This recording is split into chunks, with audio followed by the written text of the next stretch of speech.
àwọn student ti yarí o. Nigeria students, great Nigeria student, great Nigeria student, great. How market? Wọ́n ti yarí o. Ẹ̀yin olólùfẹ́ dára, ọ̀rọ̀ yẹn là ń yanjú látàná o. Ẹ wá gbé ẹjẹ sáré bá yín gbé débẹ̀. National Association of Nigeria Students, NANS. Attention, all Nigeria students. Date 04/09/2024, today. Notification of massive shutdown of all major cities in Nigeria. Àwọn Nigeria students lápapọ̀, Hausa, Igbo, Fulani, Yoruba, Ibibio, anything. If you are a student, wọ́n náà ti ṣe tán o, wọ́n fẹ́ shut down Nigeria o, gbogbo major city ní Nigeria, wọ́n náà fẹ́ shut it down. Ẹni kíni? Ẹni kò ní wọ́n tó máa jack ẹ̀ mọ́ wọn lọ́wọ́.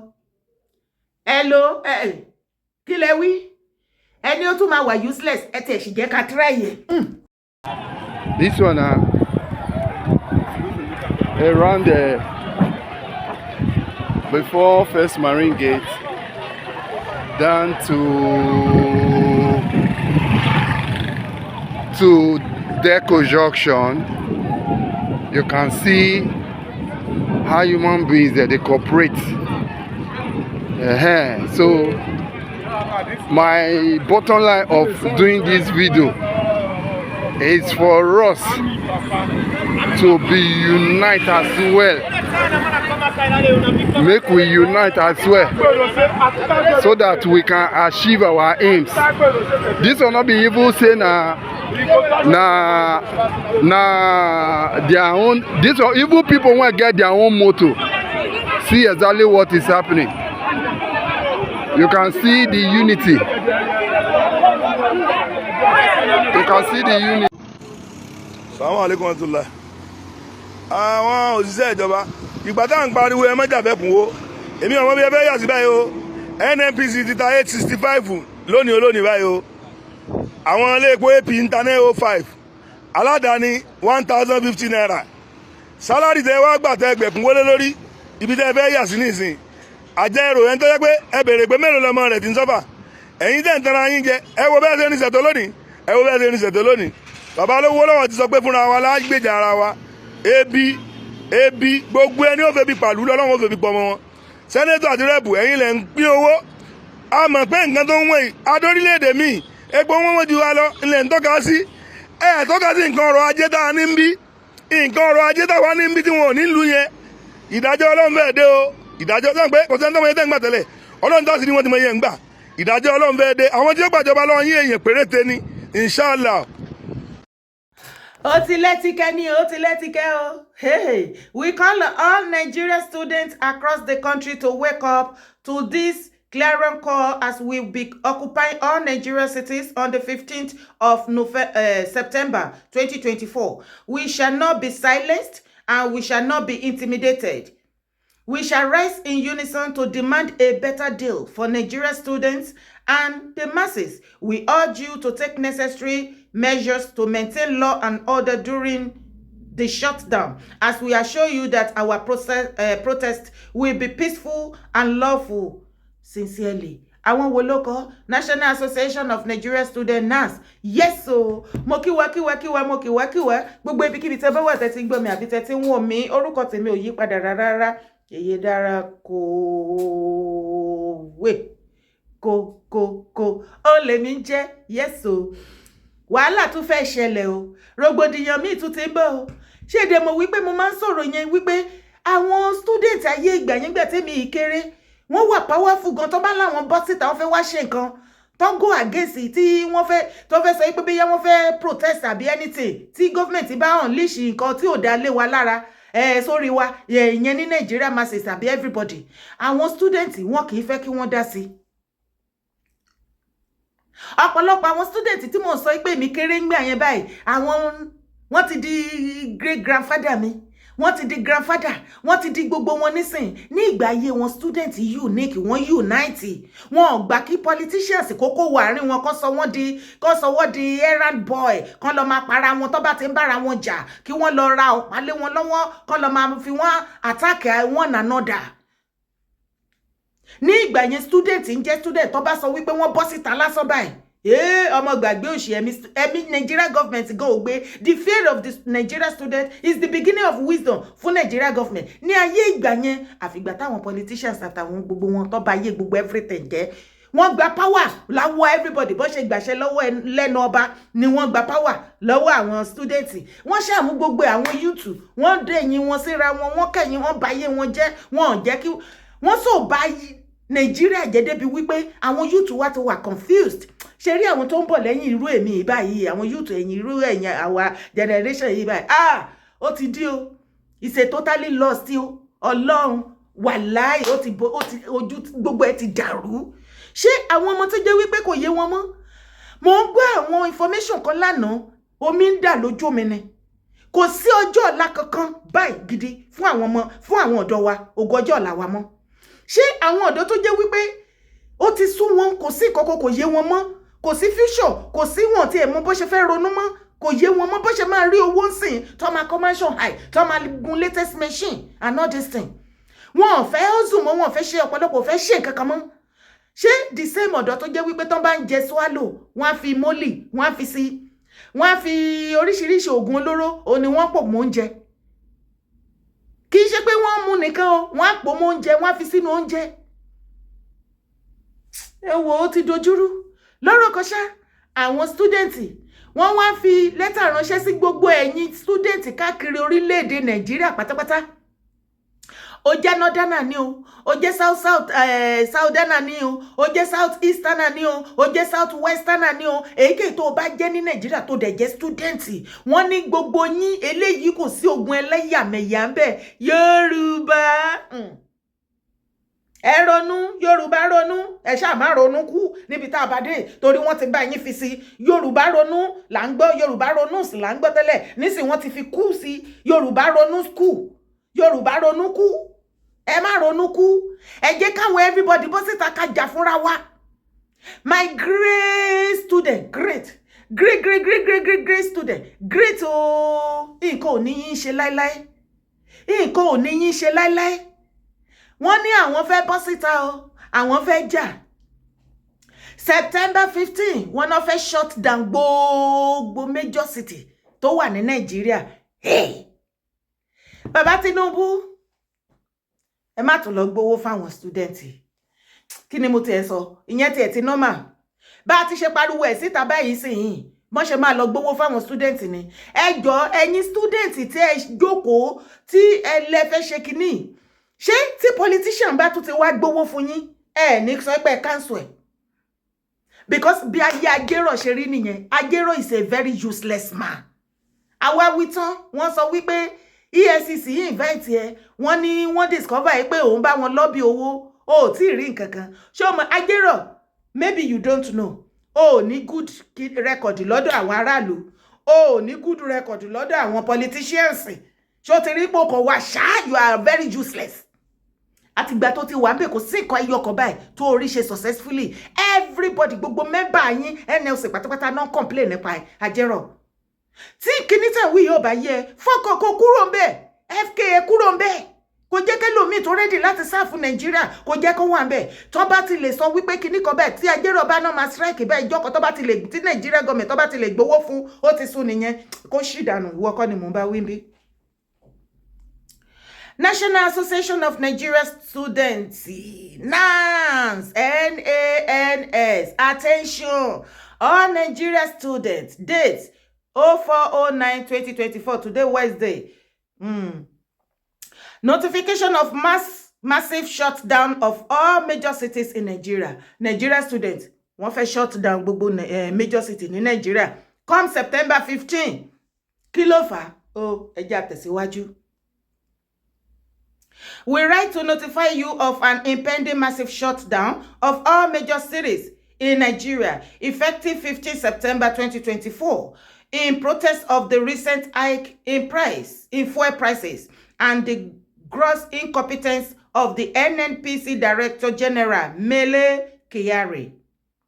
Wọ́n ní September 15 oṣù tá wà yìí.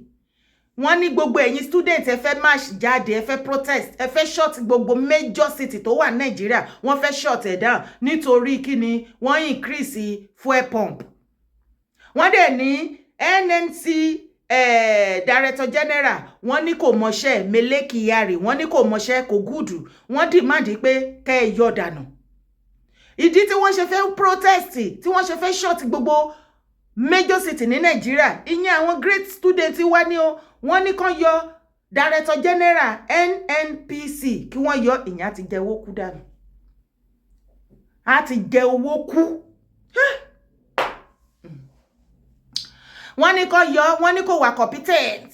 Ìkejì tó ṣe fẹ́ shut down, wọ́n ní torí pé ẹ mú price epo ẹ mú lọ sókè. Ṣé bẹ́ẹ̀ ti rí fídíò, ṣé bẹ́ẹ̀ ti rí ẹsẹ̀ lókù tí everybody wá fi ń gbálẹ̀. Ó lẹ́tìkẹ́ ṣe bá tẹ̀ ní Dangote ó ti fẹ́ bẹ̀rẹ̀ láti máa ta epo mẹ́hàn ó ẹjẹ́ àjọ máa wò lọ. The incessant increase in fuel prices has brought untold hardship to the masses, and we can no longer stand idle by while our future is mortgaged by the actions of a few. We demand an immediate reversal of the fuel price hike, and the removal of Mr. Kyari as the NNPC DG, Director General. We call on all Nigerian students across the country to wake up to this clarion call, as we will be occupying all major cities on the 15th of September this month, 2024. We shall not be silenced. Oh, and you thought the silence and you lot of do. And we shall not be intimidated. Everyone intimidated. Shall not be intimidated. We shall rise in unison to demand a better deal for Nigerian students and the masses. Okay. We urge you to take necessary measures to maintain law and order during the shutdown, as we assure you that our protest will be peaceful and lawful. Sincerely, okay. Commandant General, Nigeria Security and Civil Defense Corps, NSCDC. Sign, Director General, Nigeria Civil Defense Corps, NSCDC. Okay. Chief of Defense Staff, Nigeria Armed Forces, all state governor. Sign, Senator Okunomo Henry Adewuyi, President of the Senate. NANS.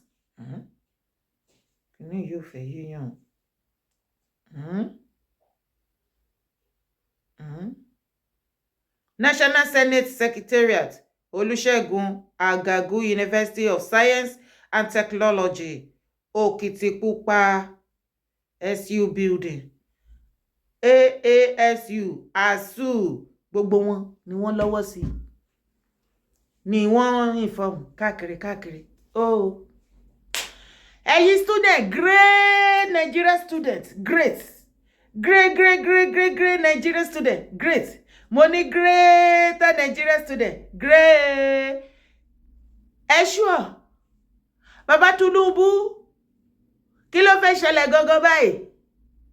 Kí ló fẹ́ ṣẹlẹ̀ báyìí torí Ọlọ́run? Baba Tinubu, ẹ má lọ gbowó fún àwọn people yìí o. Ni mo ti sọ.